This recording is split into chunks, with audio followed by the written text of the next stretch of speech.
السلام عليكم ورحمة الله. ازيكم يا شباب، عاملين ايه؟ النهاردة احنا ان شاء الله هنكمل الجزء الثاني من الريبورتد سبيتش في بارت 1. في الجزء الاول كنا اتكلمنا عن الستيتمنت والامبيراتيفز. النهاردة هنتكلم على الكويستشنز، بس قبل ما نبدأ ونتكلم على الكويستشنز احنا لازم نراجع مراجعة سريعة كده طبعا مع بعض على الامبيراتيفز والستيتمنتس. يلا نبدأ بالستيتمنتس. قلنا يا شباب في الستيتمنتس ان اول حاجه لازم طبعا احنا بنمشي على ستيبس زي ما عيسى قال لنا في الفيديو اللي فات ان كل حاجه في حياتنا ليها ستيبس.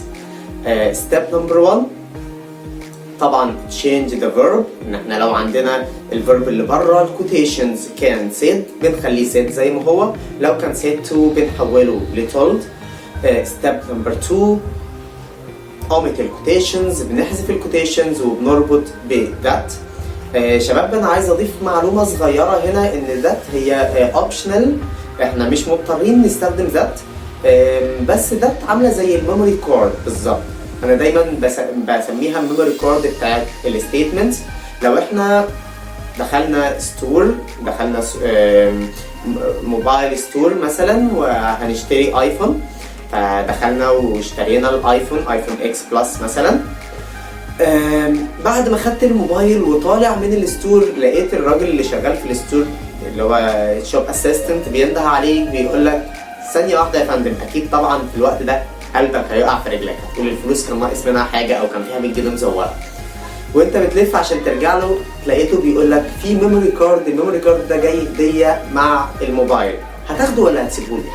اكيد طبعا بدون تردد انا عن نفسي هاخده، حتى لو مش عايزه هاخد الميموري كارد ده، هديه لاي حد قريبي، المهم ان انا هاخده مش هسيبه. ده بالظبط that هي الميموري كارد بتاعه الستيتمنت، لازم نستخدمها. ليه لازم؟ مع ان انا لسه قايل ان هو اوبشنال، علشان هي ميموري كارد وواحد بيديها لي هديه، فانا اكيد مش هرد الهديه لان النبي صلى الله عليه وسلم قبل الهديه. ستيب نمبر 3 which is to change the pronoun. لازم نغير البروناون اللي جوه الكوتيشنز، وما ننساش زي برضو عيسى ما قال لنا في الفيديو اللي فات ان لو كان عندنا subject، السبجكت ده كان noun هنسيبه زي ما هو، لكن لو كان pronoun بنحوله. لو I هيبقى he او she regarding بقى للشخص اللي بيتكلم واللي بينقل الكلام. step number 4. في step number 4 احنا بنغير الفيرب، go back step with the verb او go step back with the verb. لازم نرجع بالفيرب خطوة لورا او بالتنس خطوة لورا، يعني بنحول كل present ل past. بالعربي كده كل مضارع يصبح ماضي. step number 5 which is the last step. كنا قلنا في الفيديو اللي فات ان step number 5 دي change what needed، يعني غير ما يلزم مش ما يلزم يا عيسى. نغير ما يلزم، يعني مثلا this هتبقى that، these تبقى those، today that day، tomorrow the day after، yesterday the day before، أي حاجة في الفيوتشر after وأي حاجة في الباست before. وبكده يبقى احنا خلصنا البارت بتاع الستيتمنت. طب يلا نراجع على الامبيراتيفز سوا. الامبيراتيفز بقى الستبس بتاعتنا عشان نحول من دايركت into indirect لازم نمشي على الفور ستيبس دول. ستيب نمبر 1 وهي ان احنا هنغير الفيرب change the verb اللي هو برضو بره الكوتيشنز said و said to، الاتنين بنحولهم ل ordered، requested، advised، warned، suggested، told، asked، حاجات كتير جدا. بس احنا نركز على ان احنا نستخدم told لو هو مش طالب مني حاجه، لو هو طالب مني استخدم اللي هو طالبه طبعا. لو كان order وانا عايز اجود فهقول ordered، لو كان request وانا عايز اجود برضه هقول requested، لكن told تنفع تيجي مكانهم كلهم. step number 2 omit الكوتيشنز، هنحذف الكوتيشنز and link by to لو السنتنس اللي جوه الكوتيشنز كان اول كلمه فيها verb في الانفينيتيف، ولينك باي not to نربط ب not to لو كان السنتنس اللي جوه الكوتيشنز اول كلمه فيها don't plus infinitive او never او كانت negative يعني. step number 3 keep the verb infinitive. لازم نسيب الverb زي ما هو في الانفينيتيف. وتهيألي دي حاجة سهلة جدا بقى، وتخلي الامبيراتيفز هي أسهل واحدة في الثلاثة أصلا، أسهل kind في 3 kinds اللي معانا. step number 4 change what needed. زي ما قلنا من شوية بنغير حاجات ليها علاقة بالوقت والمكان، زي this و that و these و those و here و there، وكل الحاجات بقى اللي احنا قلناها من شوية واللي مكتوبة قدامنا في الجدول دلوقتي على الشاشة. وبكده يبقى احنا راجعنا على الستيتمنتس والامبيراتيفز. يلا بقى نبدأ في الدرس النهاردة في الشغل الجديد which is questions. يلا بينا.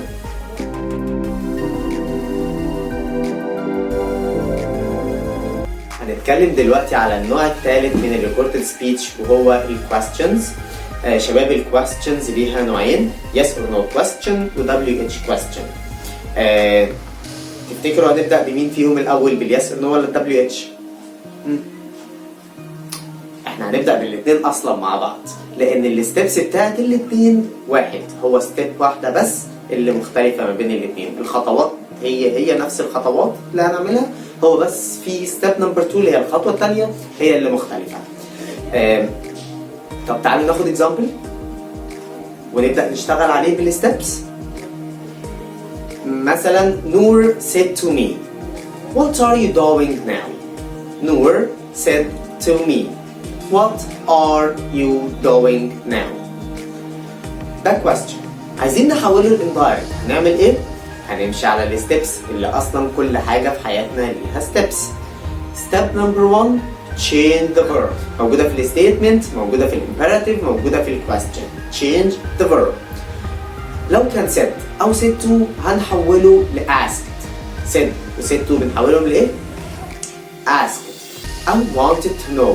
بس خلينا في asked، انسوا بقى wanted to know نرميها في الباسكت دلوقتي، خلينا في asked بس، بتهيألي أسهل كتير. step number 2 omit the quotations.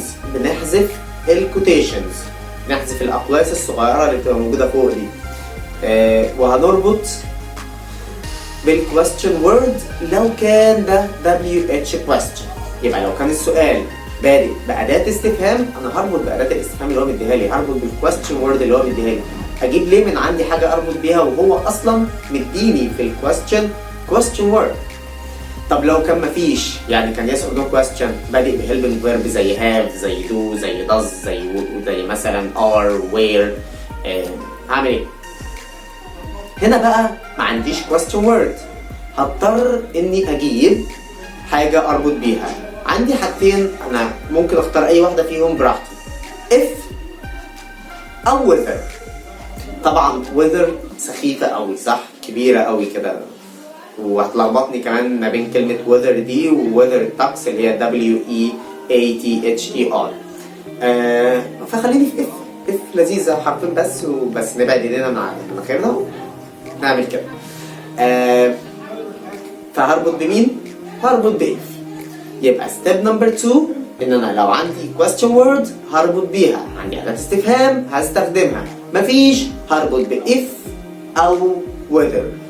تمام. نمبر 3 قبل ما نتكلم على ستيب نمبر 3 عندنا حاجة مهمة جدا جدا لازم اقولها لكم، which is the 2 plans اللي انا عملتهم. عندنا 012 و213. ايه دول يا مستر؟ مش فاهم حاجة. هتفهم بس اصبر واحدة واحدة. 012 دي بلان بنستخدمها، خطة بنستخدمها لما يكون عندنا في الكويستشن do أو does. طب 213 بستخدمها في أي question في الدنيا.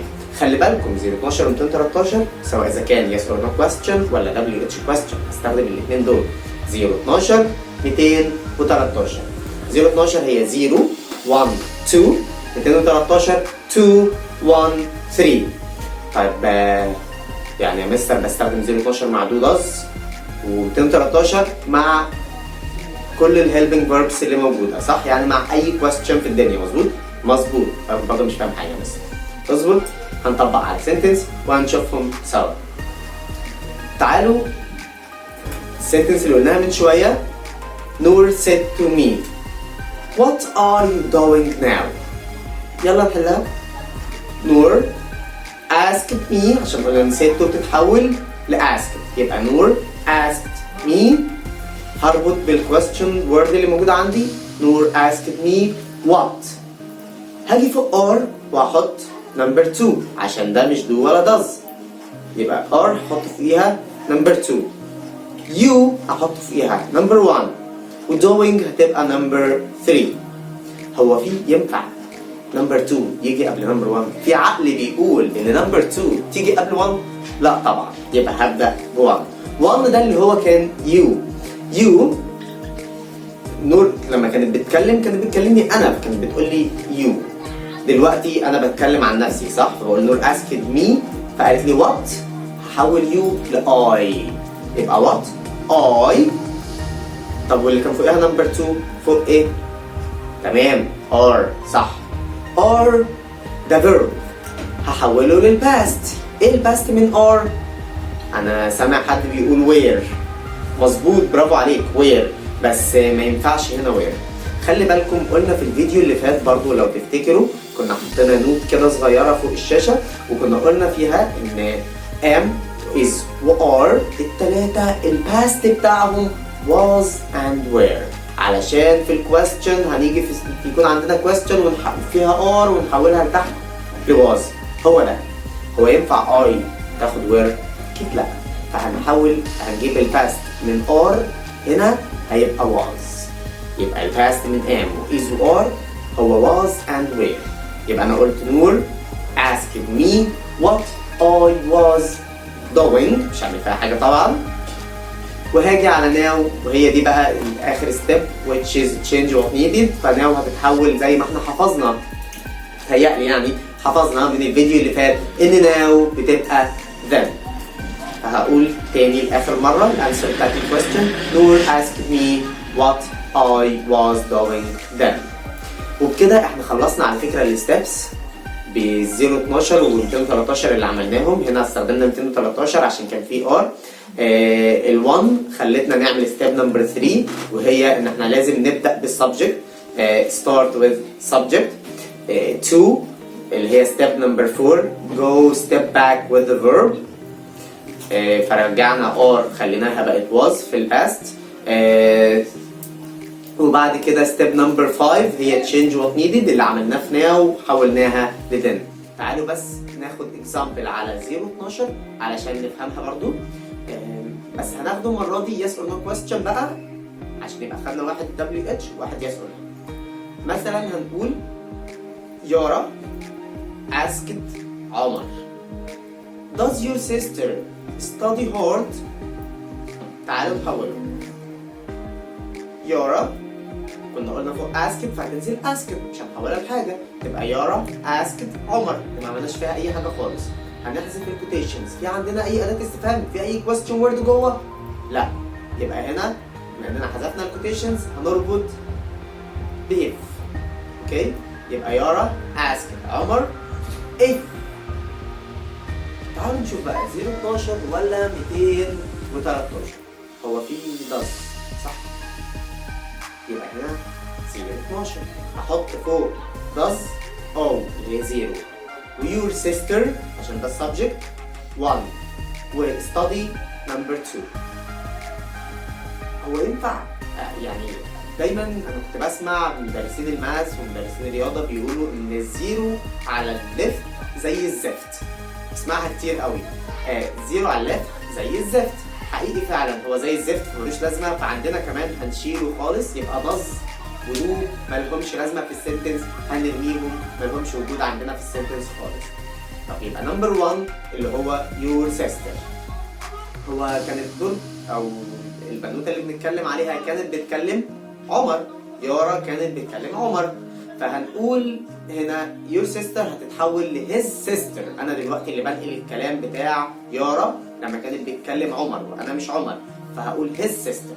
يبقى if his sister وبعدين نمبر 2 ده هو الفيرب، هجيب الباست منه وهحول study ل studied. هقول يارا asked عمر if his sister studied hard. ما ننساش ان الكويستشن مارك تتحول لفول ستوب، لان هي حاليا ما بقتش كويستشن اصلا، ولا اليس نو كويستشن فضل كويستشن، ولا الدبليو اتش فضل كويستشن. اي حاجه اتحولت لاندايركت بقت سنتنس عاديه، لانه كلها بقت سنتنس واحده واولها بيرسون سبجكت، فلازم في الاخر تحط فول ستوب. اوكي، ودلوقتي هنشوف مع بعض شويه اكسرسايزز على البورد اقصد على الشاشه، وهتلاقوا اللينك بتاعها في اول كومنت، يا ريت كلنا نحلهم ان شاء الله، والموديل انسرز بتاعتهم هيبقى موجوده معانا في بدايه الفيديو الجاي.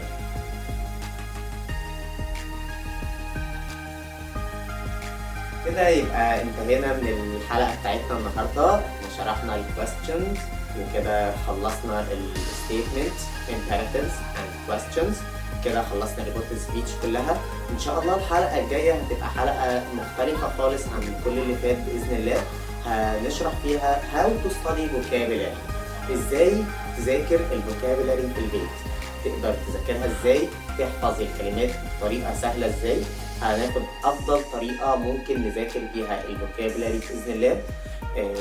اشوفكم على خير الحلقه الجايه ان شاء الله.